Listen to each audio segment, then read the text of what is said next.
मात्र 21 वर्ष बयस जड़े ओडिया युवक गोटे एमती कंपानी तैयारी कले जहाँ भारतर हजार हजार छोट होटेल मानकर मानचित्र बदलाई देला। ना पाखरे बेसी टंका थिला ना कोनोसी पॉलिटिकल पावर। गोटे मिडिल क्लास रे जन्म ही मध्य से आज जने कोटिपति। यह हेउची ओयो ओ ता फाउंडर रितेश अग्रवाल को कहानी।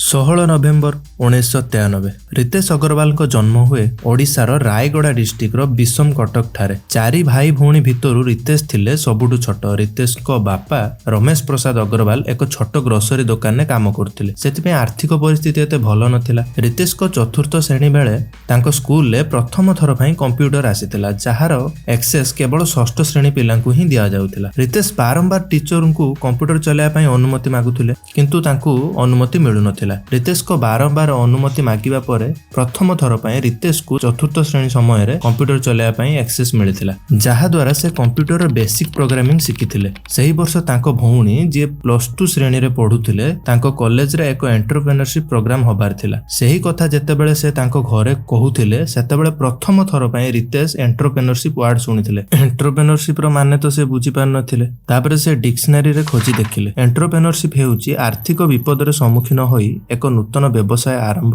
एवं तार परिचालना करिबा एवं तार विकास करिबा। एहार माने बुझी सारला परे रितेश एथिरे बहुत इंटरेस्टेड हे गले। स्कूल ले जेतेबेले सार पचारथिले बड़ हेले कोन हबो, तो किए डॉक्टर कहूला तो किए इंजीनियर कहूला, किंतु रितेश कहूले मु बड़ हेले एंटरप्रेन्योर हेबी। एंटरप्रेन्योरशिप रो माने बुझिया परे रितेश को सबु जिंस रे बिजनेस रो आइडिया देखा जाउतला। सही समय रे एयरटेल टेलीकॉम रैपिडली ग्रोथ करूथाय।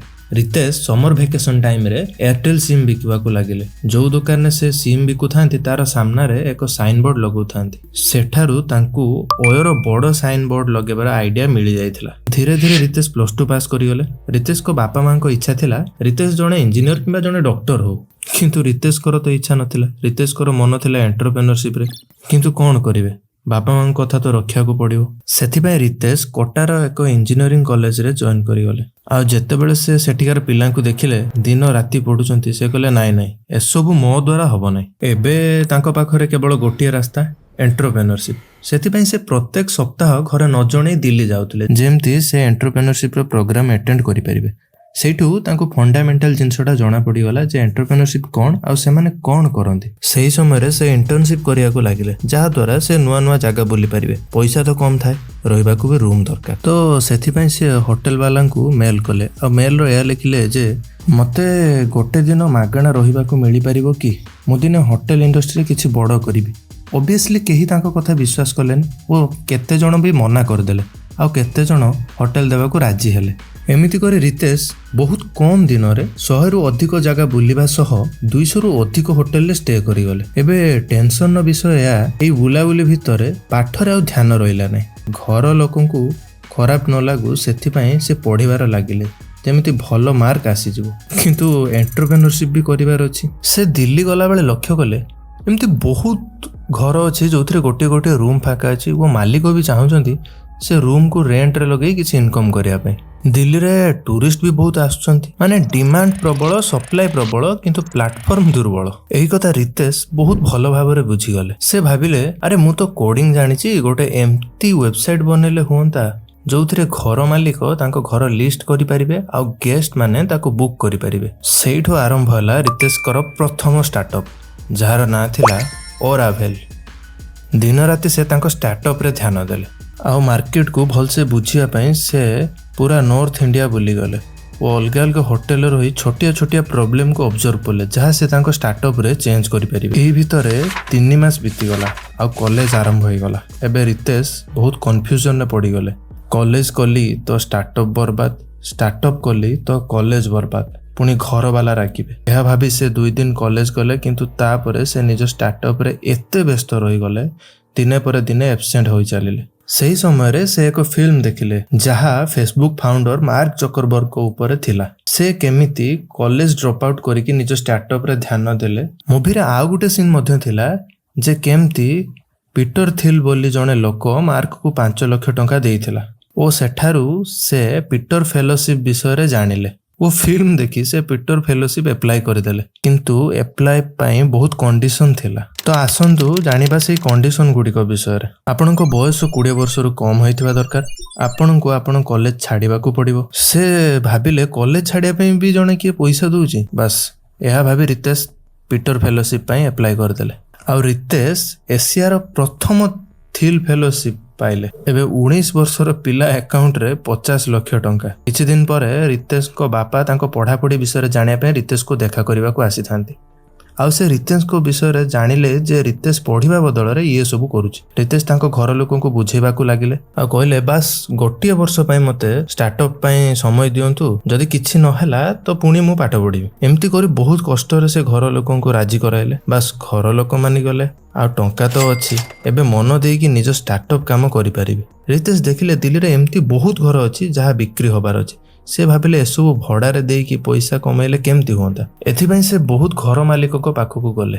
ଯେହେତୁ ରିତେଶ ଛୋଟ ଥିଲେ ସେଥିପାଇଁ ବହୁତ ଜଣ ତାଙ୍କୁ ସିରିୟସଲି ନେଲେନି। ଆଉ ଯେତେ ଜଣ ବି ରାଜି ହେଉଥିଲେ ସେମାନେ ବହୁତ ଖୁସି ହେଉଥିଲେ, କାହିଁକିନା ସେମିତିରେ ବି ତାଙ୍କ ଘର 10-20 ବର୍ଷ ହେଲାଣି ୟୁଜ୍ ହେଉନଥିଲା। ତ ୟୁଜ୍ ହେବା ଦ୍ୱାରା କିଛି ପଇସା ବି ମିଳିଲା। ଏବେ ଯାହାର ବି ଘର ଭଡ଼ା ଦେଇ ଇନକମ୍ କରିବାର ଥିଲା ସେ ରିତେଶକୁ କଲ୍ କରୁଥିଲେ। ଏହି ଭିତରେ ରିତେଶ ଆଉ ଗୋଟେ ବଡ଼ ପ୍ରୋବ୍ଲେମ୍ ମଧ୍ୟ ସଲ୍ଭ କରିବା ପାଇଁ ଚାହୁଁଥିଲେ, ଖରାପ ହୋଟେଲ। ରିତେଶ ଟ୍ରାଭେଲ କଲାବେଳେ ଗୋଟେ ଆଫୋର୍ଡେବଲ୍ ହୋଟେଲ କରିବା ପାଇଁ ବହୁତ ହଇରାଣ ହୁଅନ୍ତି। ସେ ଦେଖିଲେ ମାର୍କେଟରେ ବହୁତ ହୋଟେଲ ଅଛି କିନ୍ତୁ ଗୋଟେ ଭଲ ସର୍ଭିସ୍ ମିଳୁନି, କାହିଁକିନା ଆଣ୍ଟ୍ରେନ୍ ଷ୍ଟାଫ୍, ରୁମ୍ କଣ୍ଡିସନ୍ ଖରାପ। ଏମିତି ବି ହେଇଛି ରିତେଶ ଗୋଟେ ହୋଟେଲକୁ ଯାଇଛନ୍ତି, ସେଠି ରିସେପସନରେ ଯିଏ ବସିଥିଲା ସେ ବିନା ଡ୍ରେସ୍ରେ ବସିଛନ୍ତି। ଏମିତି ଭାବୁ ଭାବୁ ରିତେଶ ଦିଲ୍ଲୀର ଗୁଡଗାଁର ଏକ ହୋଟେଲ ଦେଖିଲେ ଯାହା କେବଳ ମ୍ୟାରେଜ ସିଜନରେ ହିଁ ବୁକ୍ ହେଉଥିଲା, ନହେଲେ ବର୍ଷ ସାରା ଖାଲି ପଡୁଥିଲା। ସେ ଯାଇ ହୋଟେଲ ମାଲିକକୁ ଦେଖା କଲେ ଆଉ କହିଲେ ମୁଁ ଆପଣଙ୍କ ହୋଟେଲ ବହୁତ ଉପରକୁ ନେଇଯିବି, ଆଉ ପ୍ରଫିଟ୍ ହେଲେ ଅଧା ଅଧା, ଲସ୍ ହେଲେ ପୁରା ମୋର। ଏମିତି କହି ସେ ହୋଟେଲ ମାଲିକଙ୍କୁ କନଭିନ୍ସ କରିଦେଲେ।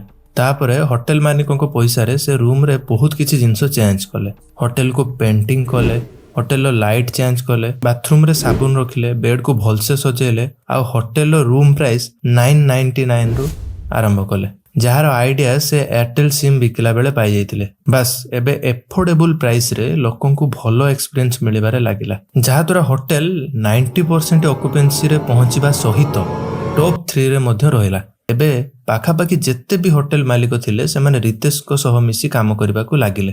ଏବେ ରିତେଶ ଜାଣିଗଲେ ବଜେଟ୍ ହୋଟେଲରେ କ୍ୱାଲିଟି ହେଲେ ହିଁ ଲୋକମାନେ ଆସିବେ, କାହିଁକିନା ବଡ଼ ହୋଟେଲ ଯେମିତି ତାଜ, ଉବ୍ରୟ, ହିଲ୍ଟନ୍ ଯାହା ରିଚ୍ ଏକ୍ସପିରିଏନ୍ସ ଦେଉଛି ତାହାକୁ କେବଳ ଗୋଟେ ଧନୀ ଲୋକ ହିଁ ଆଫୋର୍ଡ କରିପାରିବ। ଇଣ୍ଡିଆର 90% ହୋଟେଲ 100ରୁ କମ୍ ରୁମ୍ ବାଲା, ଯାହା କେବଳ ଜଣେ ଗରିବ ଲୋକ ହିଁ ଆଫୋର୍ଡ କରିପାରିବ। ଆଉ ଏମିତି ହୋଟେଲରେ ଏକ୍ସପିରିଏନ୍ସ ବହୁତ ଖରାପ। ଏବେ ରିତେଶ ଭାବିଲେ ଯଦି ଗୋଟେ ଭଲ ହୋଟେଲ ବନେଇବା ଅପେକ୍ଷା ଏମିତି ହଜାର ହଜାର ଖରାପ ହୋଟେଲକୁ ଗୋଟେ ବ୍ରାଣ୍ଡ ନେମ୍ରେ ଅଣାଯିବ ତ ବିଜନେସ୍ ଆହୁରି ଆଗକୁ ଯିବ। ତେଣୁ ତାଙ୍କୁ ଟ୍ୟାଲେଣ୍ଟେଡ୍ ଲୋକ ଦରକାର ଥିଲା ଯିଏ କମ୍ ପଇସାରେ କାମ କରିପାରିବ, କାହିଁକିନା ପଇସା ବି ବେଶୀ ନଥିଲା। ତାପରେ ସେ ଲିଙ୍କଡଇନରେ ଆକ୍ଟିଭ ହେଇଗଲେ, ସେଠାରେ ବି ତାଙ୍କୁ କେହି ମିଳିଲେନି। ପୁଣି ଗୋଟେ ଦିନ ଅଭିନବ ସିଂହା ଯିଏ ହାୱାର୍ଡ ୟୁନିଭର୍ସିଟିରୁ ପାସ୍ ଆଉଟ୍ ଆଉ BCG ଭଳି ବଡ଼ କମ୍ପାନୀରେ କାମ କରିସାରିଛନ୍ତି ତାଙ୍କ ସହ କଥା ହେଲେ।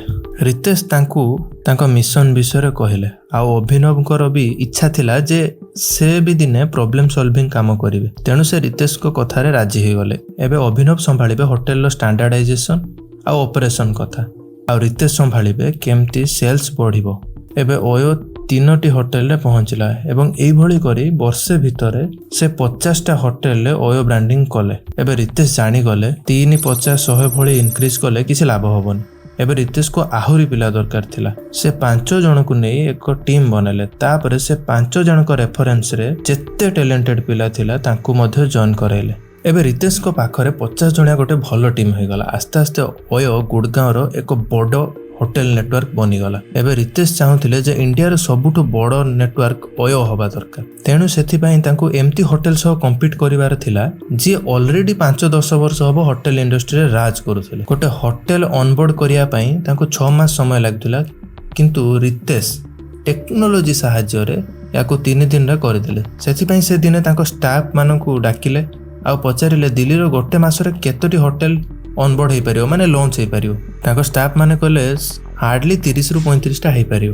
ସେ କହିଲେ ମୋ ପାଖରେ ଏମିତି ଗୋଟେ ପ୍ଲାନ୍ ଅଛି ଯେମିତି ମାସେ ଭିତରେ 100 ହୋଟେଲ ଅନବୋର୍ଡ ହେଇଯିବ। ସମସ୍ତେ ସକ୍ ହୋଇଗଲେ। ରିତେଶ କହିଲେ ପ୍ରଥମ ଦିନ ଡକୁମେଣ୍ଟେସନ ହେବ, ଦ୍ୱିତୀୟ ଦିନ ଅଡିଟ୍ ହେବ, ଅଡିଟ୍ ମାନେ କ'ଣ ଲାଗିବ କ'ଣ ନାହିଁ, ଓ ତୃତୀୟ ଦିନ होटेल पूरा रिनोवेशन हेबो और 4 दिन बेलू होटेल रेडी हो सहित ऑनबोर्ड हो बस रितेश को स्ट्राटेजी काम करिगला आ मासे भितर 125 रु अधिक ऑनबोर्ड हो गला। एमिति करू करू 2016 सुधा ओयो 5000 होटेल ले पहुंची गला एवं इंडिया रो बड़ होटेल नेटवर्क हो गला। ठीक सेतिक बेले बहुत प्रॉब्लम सामना को आसिला। एते स्पीड ग्रोथ फल रे ओयो देइथिबा प्रतिश्रुति ठीक रे काम कला नाही, जेमति सफा बाथरूम, वाईफाई, टीवी, जहा द्वारा कस्टमर खराब रिव्यू देले। आउ पुणी गोटे बड़ प्रॉब्लम मध्य आसिला कोविड-19।